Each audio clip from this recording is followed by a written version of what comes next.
गौतम बुद्ध का एक शिष्य एक बात को लेकर बहुत दुखी था। वो इस बात से बहुत परेशान था और उसकी इस परेशानी का कारण यह था कि वो लोगों के द्वारा किए गए अपमान को, उनके द्वारा किए गए तानों को बर्दाश्त नहीं कर सकता था। जब लोग उसे ताना देते और उसका अपमान करते तो वो उन्हें कुछ भी नहीं कह पाता था, क्योंकि भगवान गौतम बुद्ध ने उससे कहा था कि चाहे परिस्थिति कैसी भी हो, तुम्हें शांत रहना है। जब भी वो कहीं पर भी भिक्षा मांगने जाता तो वहां पर उसे ऐसे ऐसे लोग मिल जाते जो उसका उपहास करते, उसे ताने मारते, उसे अपशब्द कहते।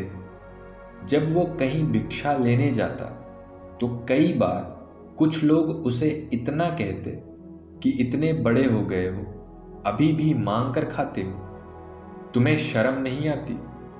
जब लोग उसे ऐसा कहते तो उसको बहुत बुरा लगता। उसका मन करता कि वो पलटकर जवाब दे, लेकिन उसे महात्मा बुद्ध की वो बात याद आ जाती और वो मौन रह जाता।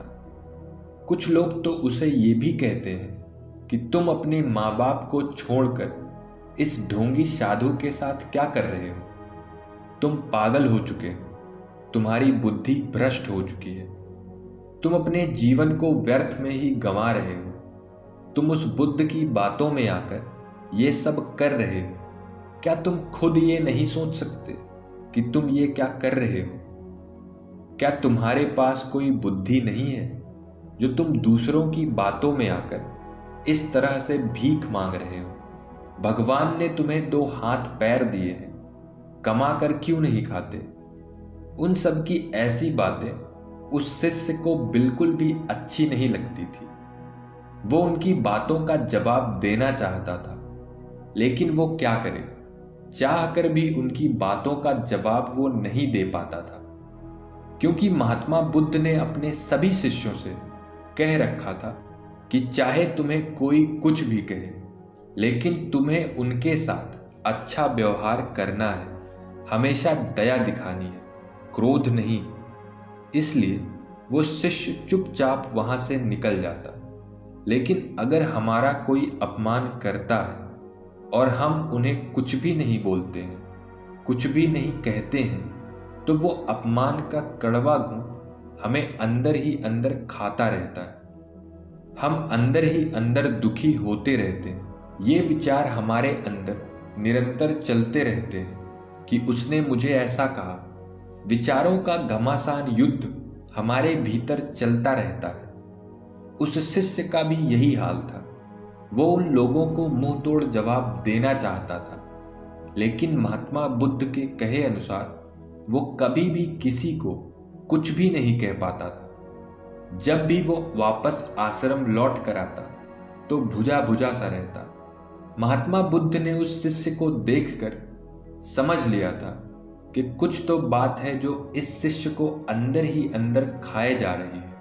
महात्मा बुद्ध से आखिर कौन सी बात छुपी रह सकती है? वो तो आत्मज्ञानी है। वो तो इंसान को देखकर ये बता देते हैं कि उसके दिल में क्या चल रहा है।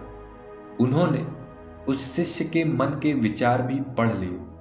महात्मा बुद्ध अपने शिष्यों को अपने पास बुलाते हैं और उनको एक उपदेश देते हैं और उन सभी शिष्यों से कहते हैं कि हमारे विचार बहुत ही प्रबल होते हैं और यदि हमारे विचार सही हैं, सकारात्मक हैं, तो ये विचार आपको ऊंचाइयों तक ले जा सकते हैं जहां पर तुम जाने की कल्पना करते हो।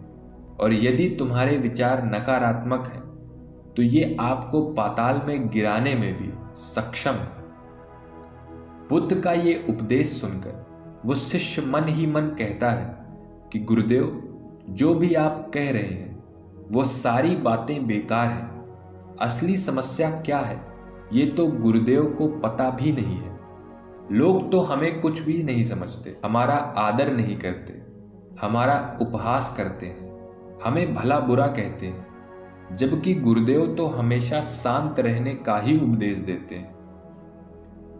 अब शांत रहने से भला क्या हो सकता है? हमारे शांत रहने से क्या वो हमें ताना मारना बंद कर देंगे, हमें भला बुरा कहना बंद कर देंगे? अगर हम उन्हें कुछ भी नहीं बोलेंगे तो वो और भी ज्यादा हमारे को भला बुरा कहेंगे। पर गुरुदेव को पता नहीं ये बात समझ क्यों नहीं आती है। वो शिष्य रोज रोज के तानों से बहुत परेशान व दुखी हो चुका था। उसके मन में ये सवाल आने लगा कि शायद उसने भिक्षु बन के बहुत बड़ी गलती कर दी। वो सोचता है कि आखिर में मैं अपने मन की बात किसे बताऊं, मेरे मन की बात को कौन समझेगा। लेकिन उसे ये पता नहीं था कि महात्मा बुद्ध का सभी के ऊपर निरंतर ध्यान रहता है और महात्मा बुद्ध को उस शिष्य की मन की बातें बखूबी पता थी। उस शिष्य के मन में क्या चल रहा है।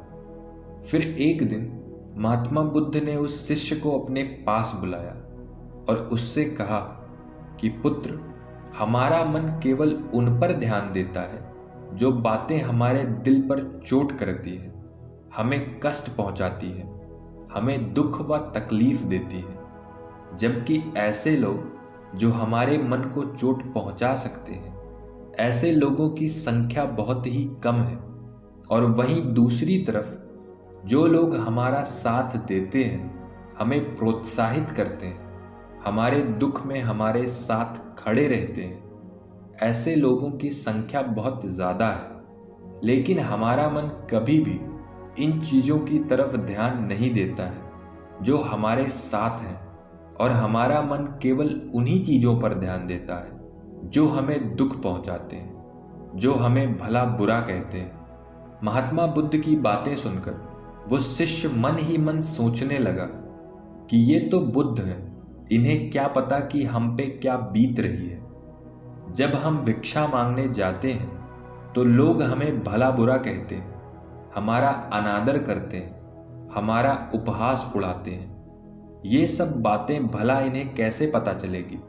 और जब कोई हमें अपशब्द कहता है, हमारा अनादर करता है, तो हमें क्रोध आता है। तो क्या हमें क्रोध नहीं आएगा? क्या हमें उनका जवाब नहीं देना चाहिए?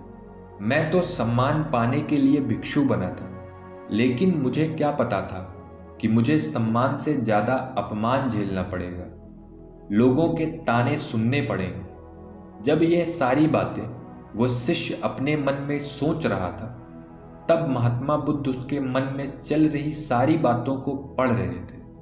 वो समझ चुके थे कि वो शिष्य के मन में क्या चल रहा है।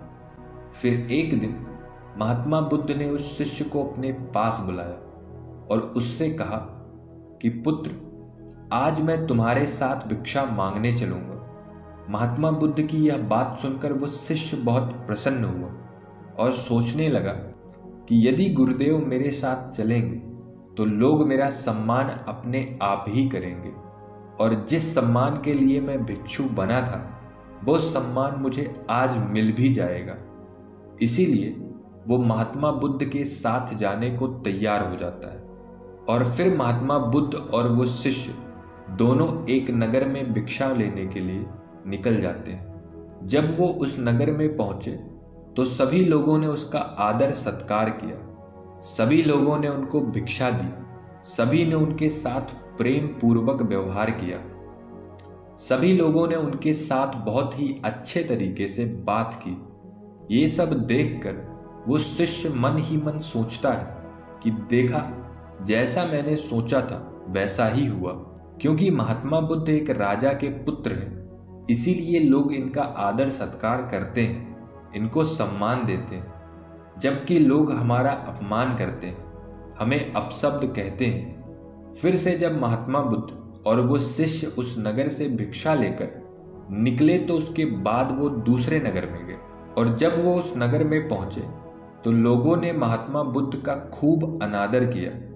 जब महात्मा बुद्ध ने वहां पर जाकर एक घर में भिक्षा मांगी तो वहां के मकान मालिक ने महात्मा बुद्ध का खूब अपमान किया, उनको भला बुरा कहा। वहां के सभी लोग इकट्ठे होकर महात्मा बुद्ध को गालियां देने लगे, उनको ढोंगी कहने लगे। सभी लोगों ने उनको पाखंडी कहा, उनको अपशब्द बोलने लगे। और सभी गांव वालों ने मिलकर उनसे कहा कि आज के बाद तुम हमारे गांव में कभी मत आना। लोगों के इतने अपमान करने के बाद भी महात्मा बुद्ध ने उनको कुछ भी नहीं कहा। वो बिल्कुल शांत थे। और फिर जाते जाते महात्मा बुद्ध ने सभी को आशीर्वाद दिया और कहा कि तुम सबका कल्याण हो। ये सब देखकर वो शिष्य बड़ा आश्चर्यचकित हुआ और ये देखकर सोचने लगा कि आज तक मेरा ऐसा अपमान कभी नहीं हुआ जितना कि गुरुदेव का यहाँ पर हुआ है। और कोई मुझे जरा सा भी कुछ कह दे तो मैं तो क्रोधित हो जाता हूँ और उनको जवाब देने के लिए उतारू हो जाता हूँ। लेकिन गुरुदेव तो बिल्कुल शांत हैं, जैसे इनके साथ कुछ हुआ ही नहीं है। उन्हें इन लोगों की बातें सुनकर जरा भी क्रोध नहीं आया। और तो और इतना सब कहने के बाद भी उन्होंने लोगों का कल्याण करने का आशीर्वाद दिया। जिन लोगों ने उनके साथ इतना बुरा व्यवहार किया, उनको इतना भला बुरा कहा, लेकिन गुरुदेव तो बिल्कुल ऐसे हैं जैसे इनके साथ कुछ हुआ ही नहीं है। इसके बाद महात्मा बुद्ध और वो शिष्य वापस अपने आश्रम लौट आते हैं। तभी उस शिष्य ने महात्मा बुद्ध की तरफ देखा और उन्हें देखकर सोचने लगा कि क्या गुरुदेव को अभी भी क्रोध नहीं आ रहा। वो लगातार महात्मा बुद्ध की तरफ देखता रहा। वो ये सब देखकर बड़ा आश्चर्यचकित था कि इतना सब कुछ हो जाने के बाद भी महात्मा बुद्ध को थोड़ा सा भी क्रोध नहीं आया। वो इतने शांत कैसे हैं?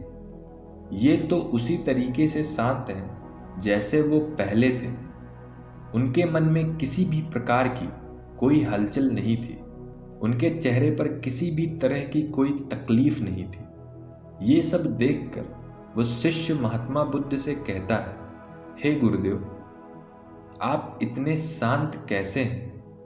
अभी अभी आपके साथ इतना कुछ हुआ है। गांव वालों ने आपका इतना अपमान किया है, आपको इतना भला बुरा कहा, आपकी खूब बेइज्जती की, फिर भी आप इतने शांत कैसे हैं?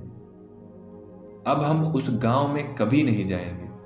हमें उन गांव वालों का बहिष्कार कर देना चाहिए और उस गांव में कभी भी किसी को नहीं भेजना चाहिए। फिर उस शिष्य ने महात्मा बुद्ध को हाथ जोड़कर कहा कि हे बुद्ध, वहां के लोग हमें कभी नहीं समझ सकते, इसीलिए हमें वहां पर कभी नहीं जाना चाहिए। वहां के लोग सिर्फ हमारा अनादर करते हैं, हमारा उपहास उड़ाएंगे।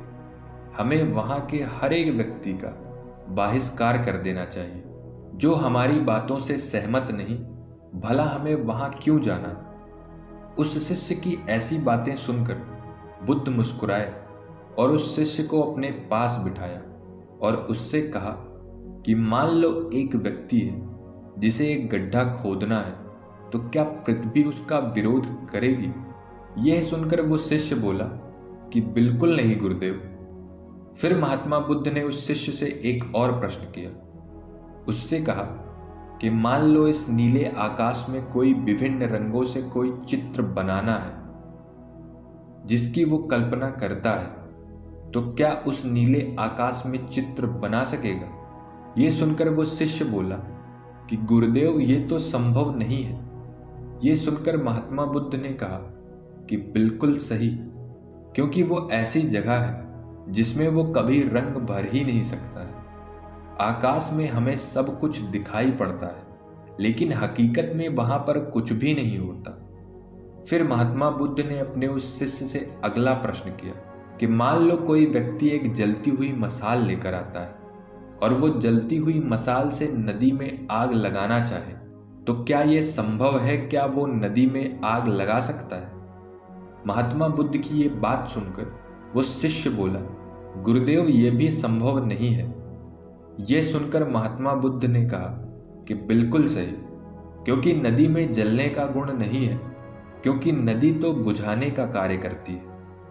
इसके बाद महात्मा बुद्ध ने अपने उस शिष्य को समझाते हुए कहा कि बेटा, जिस तरह से पृथ्वी विरोध नहीं करती है और आकाश पूरी तरह से शुद्ध रहता है और नदी अग्नि से प्रभावित नहीं होती है, उसी तरह अगर कोई हमारा अपमान भी कर दे तो तुम्हारे साथ बुरा व्यवहार भी कर दे या तुम्हारे साथ कोई अन्याय कर दे तो तुम्हें अपने विरोधियों के प्रति मैत्री भाव बनाए रखना चाहिए। तुम्हारा मन पृथ्वी की तरह दृढ़ हो, आकाश की तरह शुद्ध हो, नदी की तरह गंभीर हो। जब तुम तुम्हारे मन में करुणा का भाव बनाए रखते हो, मैत्री का भाव बनाए रखते हो, तो कोई भी तुम्हारे मन को विचलित नहीं कर सकता। फिर चाहे तुम्हारे सामने परिस्थिति कैसी भी हो, चाहे तुम्हें कितना भी अपशब्द क्यों ना कहे, फिर चाहे कोई कितना ही तुम्हारा अपमान क्यों ना करे, अगर तुम करुणा का भाव अपनाते हो तो तुम्हारा मन कभी भी विचलित नहीं होगा। अब उस शिष्य को महात्मा बुद्ध की बात समझ में आ गई। फिर उस शिष्य ने अपने भीतर करुणा और मैत्री का भाव उत्पन्न किया। उसके बाद उस शिष्य को कभी भी किसी पर भी क्रोध नहीं आया।